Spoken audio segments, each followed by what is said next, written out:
بسم اللہ الرحمن الرحیم۔ السلام علیکم ورحمۃ اللہ وبرکاتہ۔ زکوٰۃ کسے کہتے ہیں؟ زکوٰۃ صاحب نصاب شخص کے مخصوص قسم کے مال پر شریعت کی جانب سے جو متعین حصہ سال بسال عبادت کی نیت سے اس کے مستحق لوگوں کو دینا اور مالک بنانا فرض کیا گیا ہے، اسے زکوٰۃ کہتے ہیں۔ زکوٰۃ فرض ہونے کی شریعت میں کچھ شرائط ہیں۔ نمبر 1، مالدار کا آزاد ہونا۔ نمبر 2، مالدار کا مسلمان ہونا۔ نمبر 3، زکوٰۃ کی فرضیت کا علم ہونا۔ نمبر 4، صاحب عقل ہونا۔ نمبر 5، بالغ ہونا۔ نمبر 6، بقدر نصاب مال کا مالک ہونا۔ نمبر 7، ملکیت کے علاوہ اس پر قبضہ بھی ہونا۔ نمبر 8، مال نصاب کا قرض سے فارغ ہونا۔ نمبر 9، مال نصاب کا نامی یعنی بڑھنے والا ہونا۔ نمبر 10، بقدر نصاب مال پر چاند کے حساب سے سال کا گزرنا۔ زکوٰۃ کی ادائیگی کی یہ شرط ہے، صاحب نصاب زکوٰۃ دیتے وقت متصل ہی زکوٰۃ دینے کی نیت کرے یا جو کچھ زکوٰۃ اپنے ذمہ واجب ہے اس کو اپنے مال سے نکال کر علیحدہ کرتے وقت متصل ہی زکوٰۃ دینے کی نیت کرے۔ سونے، چاندی اور مال تجارت کا نصاب کتنا ہونا چاہیے؟ صاحب نصاب کے پاس سونا ہے تو نصاب 7.5 تولہ ہونا چاہیے۔ نمبر 2، صاحب نصاب کے پاس فقط چاندی ہے تو نصاب 52.5 تولہ چاندی ہے۔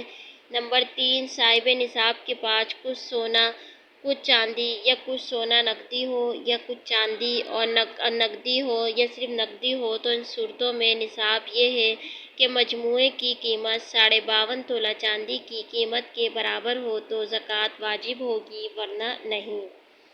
سونے چاندی کے سوا اور جتنی چیزیں ہیں جیسے لوہا، تانبا وغیرہ اور ان چیزوں کے بنے ہوئے برتن وغیرہ اور کپڑے، جوتے، جو ان کے حکم یہ ہے کہ اگر اس کو بیچتا ہے اور سودا گری کرتا ہے تو وہ سامان کتنا ہے دیکھا جائے گا۔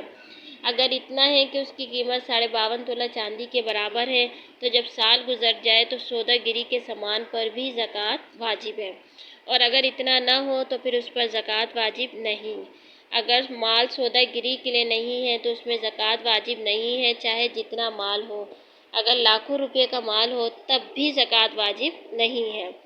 مندرجہ بالا چیزوں پر چاندی یا سونے کا کام کیا ہو، جیسے پہنے ہوئے کپڑوں پر اگر سچا سونے یا چاندی کا کام ہے، اگر چاندی چھڑائی جائے یعنی کہ تلوائی جائے اور باقی مال نمونہ ہو تو اس کے ساتھ ملائی جائے تو 52.5 تولہ چاندی کی مالیت بن جاتی ہے تو اس کام والی چاندی کی مقدار پر بھی زکوٰۃ واجب ہوگی۔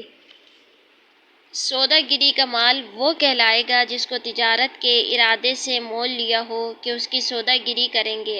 اس لیے اگر کسی نے اپنا گھر بنانے کے لیے زمین خریدی، پھر کچھ عرصے کے بعد ارادہ ہوا کہ اس کو فروخت کر دیں تو وہ تجارت اور سودا گری کا مال نہیں ہوگا اور اس پر زکوٰۃ واجب نہیں۔ ان کی فروخت پر جو قیمت ملے وہ سونا چاندی یا روپے پیسے ہوں یا کوئی اور شے ہو تو اس جنس کے اعتبار سے زکوٰۃ کے احکام جاری ہوں گے۔